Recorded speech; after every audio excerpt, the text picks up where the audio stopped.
అనాదిగా అన్ని రంగాల్లో వివక్షకు గురవుతూ పేదరికంలో మగ్గుతున్న ముస్లిం మైనార్టీ వర్గాల హక్కుల సాధన కోసం నేడు ఉద్యమించక తప్పదని ఎంఆర్పీఎఫ్ రాష్ట్ర ప్రచార కార్యదర్శి షేక్ సాజిద్ అన్నారు.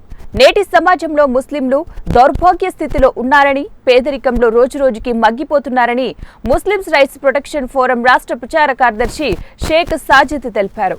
ఈ సందర్భంగా మంగళవారం ప్రకాశం జిల్లా ఖమ్మం పట్టణంలోని ఆర్ఎండ్బి అతిథి గృహంలో ఏర్పాటు చేసిన విలేకరుల సమావేశంలో ఆయన మాట్లాడుతూ ముస్లింల హక్కుల కోసం ప్రశ్నించే గలంగా ఎంఆర్పీఎఫ్ ను వ్యవస్థాపకుడు డాక్టర్ షేక్ మహబూబ్ బాషా ఏర్పాటు చేశారని అన్నారు.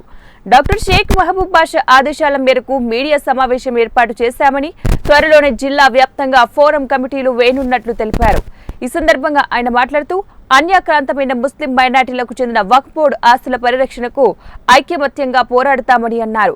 రాష్ట్రంలో సుమారు 66,000 ఎకరాలకు పైగా ఉన్న వక్ఫ్ బోర్డు భూములను రక్షించాలని, అన్యాక్రాంతం కాని వక్ఫ్ బోర్డు స్థలాలలో షాపింగ్ మాల్స్ నిర్మించి ముస్లిం మైనార్టీలకే ఇవ్వాలని ఎంఆర్పీఎఫ్ డిమాండ్ చేస్తుందని తెలిపారు.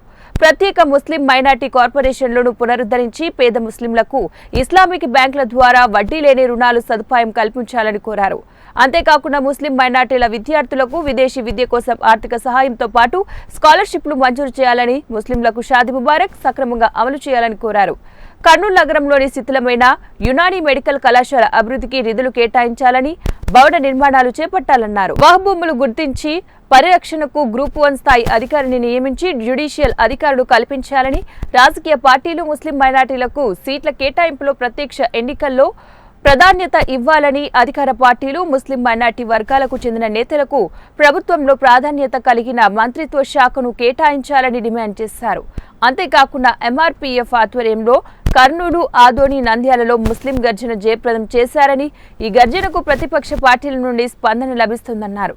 తెలుగుదేశం పార్టీకి చెందిన ఎంపీ, ఎమ్మెల్యే అభ్యర్థులు ఎంఆర్పీఎఫ్ డిమాండ్లను మేనిఫెస్టోలో పెడతారని గత 2 రోజుల నుంచి చెప్పినా కానీ రాష్ట్రంలో దాదాపు 82 లక్షల పైచిలకు ఉన్న ముస్లింల ఓటు బ్యాంకు ఏ పార్టీ వైపు వేయనుందో కీలకంగా మారనుందని ఈ సందర్భంగా ఆయన తెలియజేశారు. తెలుగుదేశం పార్టీ, జనసేన పార్టీలు కలిసి బీజేపీతో పొత్తు పెట్టుకోవడంతో నేడు ముస్లింలకు ఏమని సమాధానం ఇస్తారని ఈ సందర్భంగా తెలియజేశారు.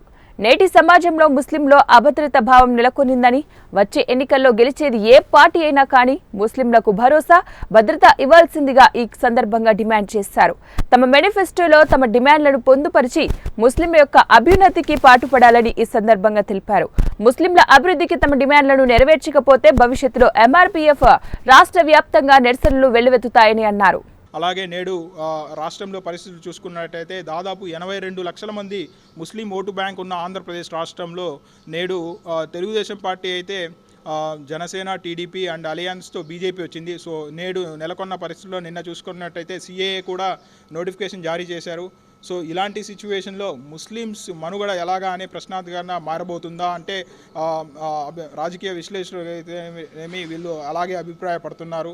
సో ఈ తరుణంలో రాజకీయ పార్టీలు ఏవైతే ఉన్నాయో, ప్రతిపక్ష పార్టీలు కానీ అధికార పార్టీలు ఏవైతే ఉన్నాయో రానున్న రోజుల్లో ముస్లింలకు ఎలాంటి భద్రత కల్పిస్తారు, మా ముస్లిం సమాజానికి ఎలాంటి హామీ ఇస్తారు అనేది మాకు తప్పకుండా తెలియజేయాల్సిన పరిస్థితి అయితే ఉంది. అలాగే మా డిమాండ్స్ ఏవైతే ఉన్నాయో ఈ 12 డిమాండ్స్ కూడా మీ యొక్క మేనిఫెస్టోలో తెలియజేయాల్సిన ఈ సందర్భంగా నేను తెలియజేస్తున్నాను.